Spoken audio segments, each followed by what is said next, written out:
This is Jeremy Fitzpatrick from Johnson Schools. He has done the Socratic method in his classroom, and I'd like him to share with you why he chose the Socratic method, what his purpose was, and some of the results that happened in his classroom. So welcome, Jeremy. I'm glad to have you here. Thank you. Tell us, why the Socratic Circle? What was your purpose? In my classrooms, I like to have student discussions and have them participate that way, so I can kind of step back and take a secondary role. In the Socratic Circle, or Socratic Seminar, panel discussion, whatever you want to name it, is a perfect opportunity to have that happen within my classroom. Excellent. So that was the reason you chose this tool, because you had a series of things you wanted to do. So tell us a little bit about what it looks like in your classroom. All right, so I'm an English teacher at Johnston, and I most often do the Socratic Circle with novels, and sometimes I do it with short stories as well.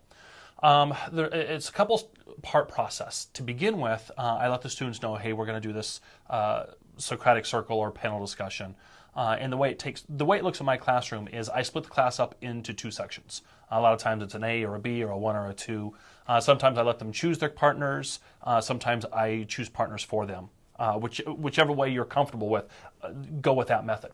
And then ahead of time, usually a class period to 2 class periods, I give them, the first time I do it, I give them a set of about 8 to 10 questions that they need to fill out, come up with the answers, and have ready to go for that first day. When they walk into the classroom that first day, I say, we're going to get going. All right, you and your partner figure out who's A and who's B. I want A's in the inner circle, B's on the outer circle. So then they rearrange the desks so we've got the A's and the B's. And then the A's, the way I set it up, the A's are actually the group that has the conversation live over the questions. And you can actually have quite a few people in your A group. Right. A lot of times, if I've got a class of 24 kids, then 12 of them are in that center. Mm-hmm. So then the trick with it is keeping that outer circle engaged in the conversation and getting some type of meaningful dialogue or meaningful knowledge from that conversation. What I've come up with, what I found works best, is to incorporate in the outer circle then a today's meet. So they were one-to-one iPads, so they log in on their iPads to a today's meet classroom that I've set up, username, password. And then what happens while the inner circle or the A's are having the discussion over the 8 questions, then the outer circle is having a discussion on the answers. Sometimes it's led to, they start kind of their own discussion. But a lot of times I try to have the outer circle focus on, okay, what do you hear? All right, do you want to expand on anything or any of the points that the inner circle brings up? And what I found is that outer circle oftentimes has a unique discussion on their own in that online forum. All right, yes, they're engaged, they're listening to that inner circle, so they're picking up on things there, but they have their own discussion in the outer. And you don't see any problem with your students listening as well as writing at the same time. They're able to do a lot of those same types of multitasking type skills that we'll talk about. Yes. You know, the first time it's always a little hairy sometimes. And as a teacher, you've got to be willing, for the whole Socratic seminar circle to work, you have to be willing to give up a little bit of that control and trust your students and set up the parameters ahead of time.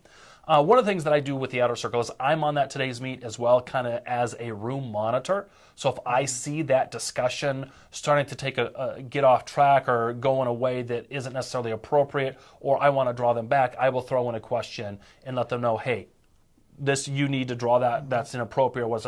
And I do that once, and the students know that I'm on there, and they're a lot more respectful of that time and of other people's opinions that way. And you've done a nice job, because one of the questions I have is, what is your role as a teacher? Mm-hmm. And you've shared one of your roles, mm-hmm. And I want you to kind of address the wait time with things that may not work in the questioning part. Right. So what happens then, we carry on this discussion, and about halfway through the class period, I call for a switch. All right, so then the outer circle becomes the inner circle becomes the outer circle. But before we get to that time period, and we've got about 40-minute class periods, the very first time that we participate with any classroom in a given semester or year, the first time we do this in the classroom, what happens, even if I give them 8 to 10 questions, there comes a point at about 10 to 15-minute mark where it goes dead silent, because they think they've addressed all the questions and they don't have anything else to say.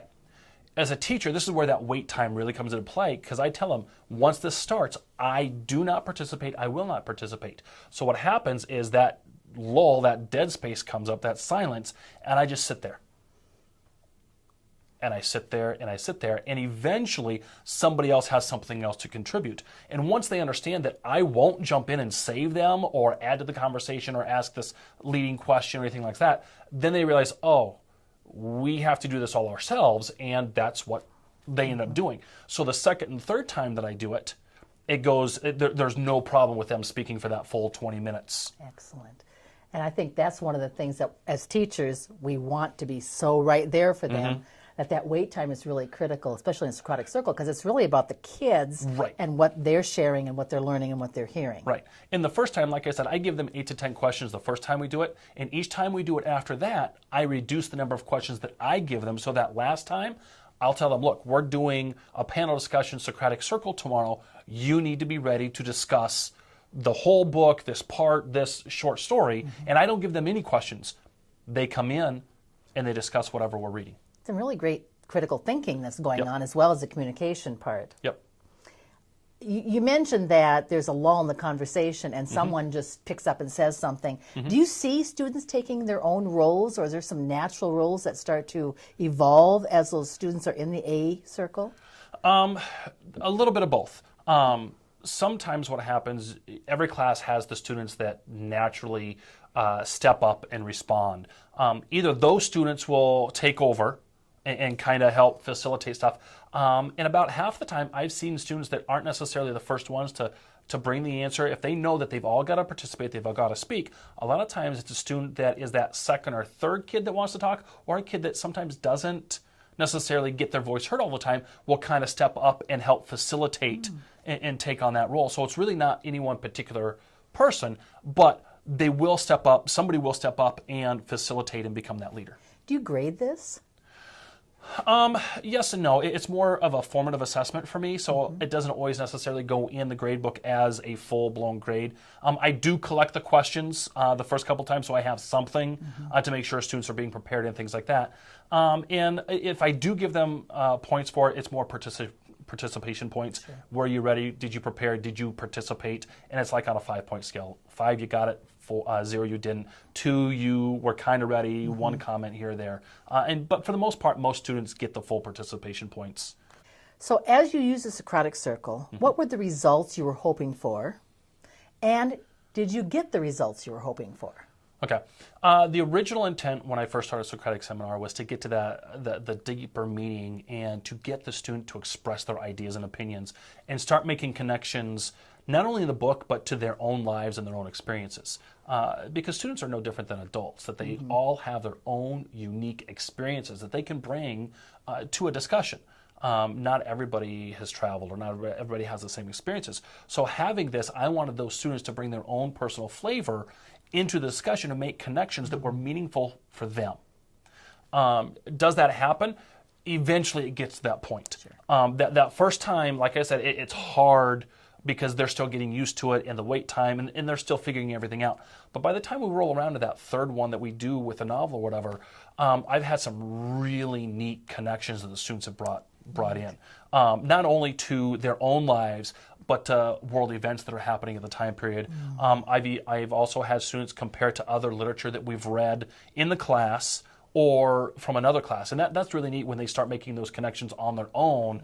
In To Kill a Mockingbird, some of the themes and motifs are the same as in The Crucible. Right? And somebody asks, well, what do you mean? And they go on to explain it. And it's really eye-opening. And it's one of those things as a teacher, it's really neat to see and understand that they're starting to get all that connection and get that level. Right. Well, and there really isn't any opportunities in a lecture style that you would see those connections being made or that you would hear from all types of students in your classrooms. That's really awesome. Well, Jeremy, is there anything else you'd like our participants to know more about the Socratic Circle? The biggest piece of advice that I have for teachers is, like I said, you've got to be willing to give up some of that control and have that uncomfortable silence. And once they get past that first time, maybe even that second time, you'll be amazed at the results that you see. Would you suggest that a teacher does a Socratic Circle to begin with so that the students understand the concept with something that's more familiar and not necessarily content driven? or yes, easier? yes. Especially if you're working with freshmen or younger students, give them content that they're familiar with to have that discussion on. And you may even, rather than do it as a whole class period, maybe say, hey, we're going to have a Socratic seminar for 20 minutes of class period and do it in a smaller chunk. Could help get things started too. Perfect. Excellent. Well, Jeremy, thank you for sharing your insight and your knowledge. And it's just really exciting to see and hear from other teachers in other districts. And hopefully you will have learned more about what the Socratic Circle is.